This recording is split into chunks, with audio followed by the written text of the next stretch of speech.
बागेश्वर धाम सरकार के पीठाधीश्वर पूज्य धीरेन्द्र शास्त्री जी 7 नवंबर से 16 नवंबर तक एक सनातन एकता यात्रा निकाल रहे हैं। इस यात्रा में हम सब हिंदुओं का शामिल होना अनिवार्य है। मैं खुद भी इसमें शामिल हो रहा हूं, आपसे भी आग्रह कर रहा हूं, आप भी इस यात्रा में आइए, परिवार के साथ आइए, बच्चों के साथ आइए, मित्रों के साथ आइए। यह यात्रा 7 नवंबर को दिल्ली से शुरू होगी और 16 नवंबर को इसका समापन वृंदावन में होगा। हम लोगों का ऑलरेडी मामला चल रहा है, जहां हम लोग कृष्ण जन्मभूमि की मुक्ति के लिए आंदोलन भी कर रहे हैं और कोर्ट में भी लड़ रहे हैं। तो आप भी इस यात्रा में शामिल होइए, आपसे मैं आग्रह करता हूं। इस यात्रा का उद्देश्य भारत को विश्व गुरु बनाना है। इस यात्रा का उद्देश्य राम राज्य स्थापित करना है। इस यात्रा का उद्देश्य भारत को परम वैभव पे ले जाना है। इस यात्रा का उद्देश्य एक हिंदू राष्ट्र की स्थापना है। अब जैसे हिंदू राष्ट्र शब्द आएगा, आप सोचेंगे ये तो हिंदू बात हो गई। भारत की सुप्रीम कोर्ट के 5 जजों की बेंच ने हिंदुत्व को बहुत अच्छी तरीके से समझाया है। हिंदू राष्ट्र का मतलब होता है सबल भारत, साक्षर भारत, संपन्न भारत, स्वाभिमानी भारत, समावेशी भारत, समग्र भारत, शाश्वत भारत। हिंदू राष्ट्र का मतलब है जातिवाद मुक्त भारत, भाषावाद मुक्त भारत, क्षेत्रवाद मुक्त भारत, पंथवाद मुक्त भारत। हिंदू राष्ट्र का मतलब है मजहबी उन्माद मुक्त भारत। हिंदुत्व का मतलब ही होता है वसुधैव कुटुंबकम नारी तो नारायणी यत नारस्तु पूज्यते रमन्ते तत्र देवता। हिंदुत्व हमें सर्वमंगल मांगल्य शिवे सर्वार्थ साधिके सिखाता है, सर्वे भवन्तु सुखिनः सिखाता है।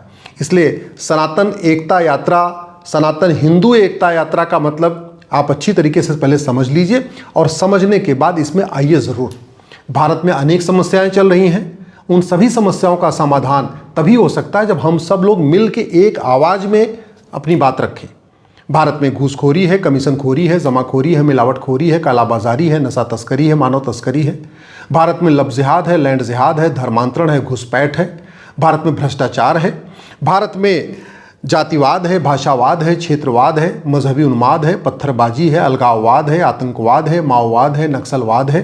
इन सभी समस्याओं का समाधान तभी हो सकता है जब उत्तर से दक्षिण, पूरब से पश्चिम सब लोग एक सुर में सुर मिला के अपनी आवाज़ रखें।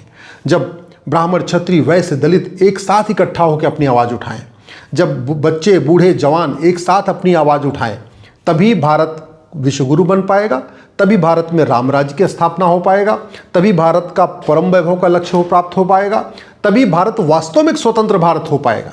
आप सोच रहे होंगे भारत स्वतंत्र तो है, स्वतंत्र नहीं है। भारत में सारे के सारे तंत्र गुलामी वाले चल रहे हैं। भारत में गुलामी का नाम चल रहा है, गुलामी का निशान चल रहा है, गुलामी की कुरीतियाँ चल रही हैं, गुलामी की कुप्रथाएं चल रही हैं, गुलामी की शिक्षा व्यवस्था चल रही है, गुलामी की पुलिस व्यवस्था चल रही है, गुलामी की न्यायिक व्यवस्था चल रही है, गुलामी की चिकित्सा व्यवस्था चल रही है, गुलामी की टैक्स व्यवस्था चल रही है, गुलामी की व्यापार व्यवस्था चल रही है, गुलामी की चुनाव व्यवस्था चल रही है। तो कहते हैं हम स्वतंत्र हैं, कोई तंत्र हमारा नहीं है, कोई सिस्टम हमारा अपना नहीं, सारे सिस्टम गुलामी के हैं। गुलामी तो इस हद तक है कि आज भी एयरपोर्ट पे आप जाइए तो जितने भी जहाज हैं उस जहाज के ऊपर आपको लिखा रहेगा, जितने एरोप्लेन हैं सब पे लिखा रहता है वीटी का मतलब होता है विक्टोरिया टेरिटरी। तो आज भी हम वास्तव में कागजों पे हम स्वतंत्र हैं, सही मामले में हम स्वतंत्र नहीं हैं। हम कहते हैं भारत संप्रभु राष्ट्र है, लेकिन ये कागजों पे हम संप्रभु राष्ट्र हैं, वास्तव में नहीं है। संप्रभुता का मतलब होता है न गुलामी का नाम हो, न गुलामी का निशान हो, न गुलामी की कुरीतियाँ हो, न गुलामी की कुप्रथाएं हो। तो बागेश्वर धाम सरकार की जो यात्रा निकल रही है, ये सनातन एकता यात्रा, सनातन हिंदू एकता यात्रा, इसका लक्ष्य यही है कि सब लोग संगठित हो जाएं और संगठित होकर एक आवाज़ में आवाज़ मिलाएं। जब यहाँ पे मुगल चले गए तो मुगलों का नियम कानून नहीं चलना चाहिए। जब अंग्रेज चले गए, अंग्रेज़ों का नियम कानून नहीं चलना चाहिए। अब तो यहाँ पे वही नीतियाँ लागू होनी चाहिए जो छत्रपति शिवाजी महाराज ने लागू किया था, जो राजा विक्रमादित्य ने लागू किया था, जो रानी अहिल्याबाई होलकर ने लागू किया था। अब तो यहाँ वही नीतियाँ लागू होनी चाहिए जो हमारे ऋषि महर्षि चाहते थे, जो आचार्य चाणक्य चाहते थे, जो चंद्रगुप्त मौर्य की नीतियाँ थी, वो लागू होनी चाहिए। भारत को परम वैभव पे ले जाना है तो स्वाभाविक सी बात है, यहाँ जो अनेक तरीके के अलगाववाद की घटनाएं चल रही हैं इसको रोकना होगा। उसको रोकने के लिए संगठित होना ज़रूरी है। दुनिया में सबसे ज़्यादा लब जिहाद की घटना भारत में हो रही है। 1000 बेटियां पर डे लब जिहाद का शिकार हो रही हैं, यानी साल में 3.5 लाख बेटियां लब जिहाद का शिकार हो रही हैं। ये तभी रुकेगा जब कठोर कानून बनेगा, और कठोर कानून तब बनेगा जब पूरब से पश्चिम, उत्तर से दक्षिण सब लोग जातिवाद, भाषावाद, क्षेत्रवाद छोड़ के उसको ऊपर उठ के राष्ट्रवाद के लिए आवाज़ उठाएंगे, तब जाके ये रुकेगा। दुनिया में सबसे ज़्यादा धर्मांतरण भारत में हो रहा है, 1500 परिवारों का पर डे धर्मांतरण हो रहा है, और वो तभी रुकेगा जब उत्तर से दक्षिण, पूरब से पश्चिम सब लोग मिल के आवाज़ उठाएंगे, तब जाके रुकेगा। दुनिया में सब ज़्यादा लैंड जिहाद भारत में हो रहा है। 40 लाख एकड़ ज़मीन पे वक्फ बोर्ड कब्जा करके बैठा हुआ है। 40 लाख एकड़ ज़मीन पे चर्च और मिशनियाँ कब्जा करके बैठी हुई हैं। लगभग 20 लाख एकड़ ज़मीन पे मज़ार, दरगाह और पक्का कब्रिस्तान बना के उस पर कब्जा किया हुआ है। तो 100 लाख एकड़ ज़मीन पे कब्जा हो रखा है। दुनिया में सब ज़्यादा लैंड जिहाद भारत में है। इसका समाधान तभी होगा जब जातिवाद से हम ऊपर उठेंगे, भाषावाद से ऊपर उठेंगे, क्षेत्रवाद से ऊपर उठेंगे और पूरब से पश्चिम, उत्तर से दक्षिण तक एक भारत श्रेष्ठ भारत का जो हमारे सपना था, हमारे वीर सावरकर जी का, जो गुरु गोलवलकर जी का सपना था, जो छत्रपति शिवाजी महाराज का सपना था, जो सरदार पटेल का सपना था, जब उस सपने के अनुसार हम सब लोग एक होकर आवाज़ उठाएंगे तब ये रुकेगा।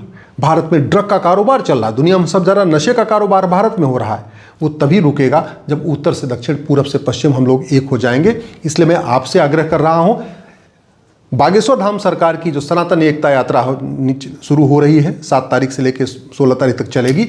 इस यात्रा में कम से कम 1 दिन का समय अवश्य निकालिए। कैसे भी करके आपके पास अगर आपके लिए संभव है तो इस यात्रा में शामिल होइए। परिवार सहित नहीं आ सकते, मित्रों के साथ नहीं आ सकते, रिश्तेदारों के साथ नहीं आ सकते, तो खुद तो आ ही सकते हैं। एक छुट्टी तो कर ही सकते हैं। घूमने टहलने के लिए छुट्टी करते हैं, बाकी कार्यों के लिए छुट्टी करते हैं। तो एक दिन का समय निकालिए और समय निकाल के इस यात्रा में शामिल होइए। इस यात्रा को मजबूत करिए। देश को एक संदेश जाना चाहिए, केवल देश ही नहीं बल्कि पूरी दुनिया को एक संदेश जाना चाहिए कि अब भारत का हिंदू जाग चुका है। अब वो जातिवाद से ऊपर उठ चुका है, भाषावाद से ऊपर उठ चुका है, क्षेत्रवाद से ऊपर उठ चुका है और अब वो भारत में जितने भी जिहाद, अलगाववाद व कट्टरवाद चल रहे हैं, सबका मुंह तोड़ जवाब देने के लिए तैयार हो चुका है। तो मैं आपसे आग्रह कर रहा हूं, 7 तारीख से लेकर 16 तारीख तक जो सनातन एकता यात्रा निकल रही है, आचार्य धीरेन्द्र शास्त्री जी इस यात्रा को निकाल रहे हैं। बागेश्वर धाम सरकार के सभी मानने वाले इस यात्रा में शामिल हो रहे हैं। आप भी शामिल होइए और इस यात्रा को सफल बनाइए।